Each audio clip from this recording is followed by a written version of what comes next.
Hi guys. So we left off the rest of chapter 4 was about after he had fought the giants with the windmills.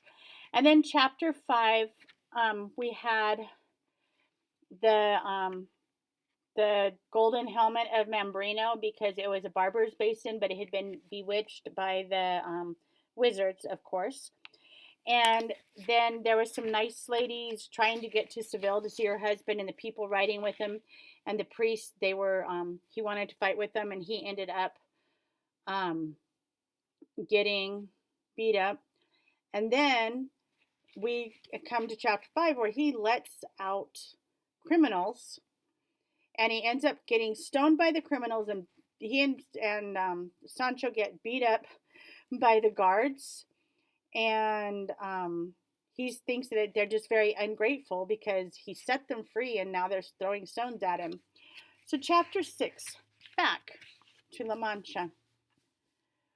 One day, Don Quixote decided to go into the mountains of Sierra Morena for a while. He wanted to be alone to think of his life and love, to gather his thoughts. Sancho was sent to deliver a letter to Dulcinea. It was August now, and almost a month since they had left home. The priest and the barber had taken the road to find them, and Sancho ran into them. So the guys from his hometown. Sancho, where is your master? You haven't killed him, have you? The priest asked. Oh, no, your grace. My master is safe and sound deep in the mountain, Sancho said. He's just a little strange sometimes, talking to Lady Dulcinea. You'd think she's right there next to him. Well, it's important for the two of you to go back home, said the priest. His estate needs attention, and you yourself would be better off helping your wife take care of the fields, the barber chimed in. With all due respect, you don't understand, Sancho said. Master and I go around writing things that are wrong in the world and fighting evil. Sancho, you're beginning to sound like your master. Of course we understand. That's why we want you both to go back home. There are wrongs to right at home, too, the priest said. Sancho, go back to the mountain, the barber commanded. Tell your master anything you like, but you bring him down from the mountains. We'll wait at the foot. Don't tell him you saw us. We'll be in disguise when you come out. And there we go. Woo! Sancho went to bring his master. The friends followed a short distance behind, and they soon met a runaway young woman who, after a brief exclamation, agreed to help in bringing the old gentleman home. Her assignment to play a princess, Micomicona, who had come all the way from Africa seeking Don Quixote's help. The story went like this. Her father had been thrown or kicked off by a mean giant. She had heard about Don Quixote's bravery, and she knew he was the only one who could help her. When she became a queen, she'd give him a huge reward. And on hearing this tale, Don Quixote was delighted. Sancho was astonished. An island government at last, he thought. The group came to an inn, and Don Quixote and Sancho went to bed early. In a little while, Sancho ran to the others who were still up and telling stories. Come, everybody, my master just killed the giant, the enemy of Princess Micomicona. They ran to the room. Don Quixote was in a rage, stabbing a giant, shouting and insulting him. And from this day on, your highness, you are free. The giant who dethroned your father, the king, is dead, he said to the princess. The innkeeper was beside himself, or like really upset. He kept that wine for the inn in wineskins, enormous containers made out of animal skins. He stored them in that room, and Don Quixote had cut open the wineskins, thinking they were giants. What a loss! Sancho was just as unhappy. His hopes for an island were gone. The priest and the barber had a wooden cage built in a hurry. It was large enough to hold a person. A few hours later, while the exhausted Don Quixote was still asleep, they grabbed him and put him in the cage. Sorry, I'm trying to make it work. They were disguised and told Don Quixote he was under a spell. Don Quixote took it all in stride, but Sancho was more than a little suspicious. They got home in the middle of the day. It was as if the circus had arrived in town. The children ran to tell the housekeeper, and word got to Teresa Panza, Sancho's wife. He is in big trouble now because he left her with the kids. How's the donkey, husband? Was the first thing she asked. In better shape than his owner, Sancho replied. Well, husband, what did you bring me? What did you bring the children? Clothing? Shoes? She asked. None of that, woman, but something more valuable, he answered.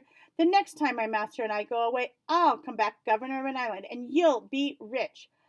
I hope so, but what did you say? What island? Teresa wanted to know. Be in no hurry, wife, Sancho told him. You'll know at the right time. You'll be called Excellency. In the meantime, the niece and the housekeeper had put Don Quixote to bed. He didn't know where he was. He didn't know who they were. The priest advised the women to keep an eye on him. He might want to take off again. The women cursed those confounded novels of knighthood for the millionth time. 7. Don Quixote learns he's already famous. 1 month had gone by since Don Quixote had come back home, and his friends still had not seen him. The priest and the barber were everyday callers, but they were afraid he might remember past events if he saw either one of them. Sancho, of course, wasn't allowed in the house, and how desperately he wanted to see his master. One day he almost made it inside, but the niece and the housekeeper taught him, trying to sneak in. What are you doing here in this house, you beast? Yelled the housekeeper. Haven't you done enough damage yet? You're responsible for taking master away and doing all those crazy things. Evil fork-tongued housekeeper, the one who's been talked into going is me, he said. Your master told me a lot of things that weren't true. He even promised to give me an island to government. I'm still waiting for it.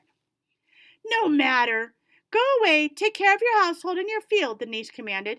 Such loud conversation was not missed by Don Quixote, and he called Sancho in. I'm very sorry, Sancho, that you feel I have misled you, his master told him. We left together, we traveled together, we suffered together. I did not deceive you intentionally. You must agree that fortune was not with us. Now tell me, what have you heard about me? Tell me everything without adding or subtracting a word. Fine, your grace, Sancho said, but promise me you won't get angry. I won't, I promise, said the gentleman. Then Sancho told him, well, there are many opinions about you in this town. Some say he's crazy but funny. Others, he's brave but unfortunate. Others, he's polite but meddlesome. And remember, meddle has to do with getting into people's business. And there's more. You remember the son of Bartholomew Carrasco, Samson, don't you? He came back from Salamanca yesterday. He just graduated from the university. I went to say hello to him, and he told me there's already a book about you. And I'm mentioned in it. And Lady Dulcinea is mentioned, and a whole lot of what's happened to us. Don Quixote wanted to meet Samson, and Sancho went to the Carrasco home. Samson was about 24 years old. He was a small man and not particularly good looking. His mind was very quick, though, and he had a tremendous sense of humor. So he was pretty smart, but not really good looking.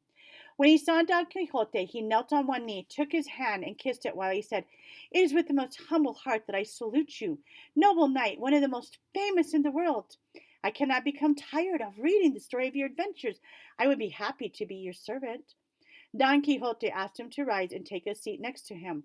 They discussed at length the book Samson liked to read, and Don Quixote was very pleased with what he heard. Sancho was beside himself with joy, so totally happy. The young university graduate and the old gentleman became friends. Sancho now joined the priest and the barber on their regular visits to Don Quixote. I don't think... Oh, we did do this one. So, chapter 8, on the road again. The niece and the housekeeper thought Sancho was spending too much time in Don Quixote's room behind closed doors. They suspected the two were planning to leave again, but they had no way to prove it or to stop them.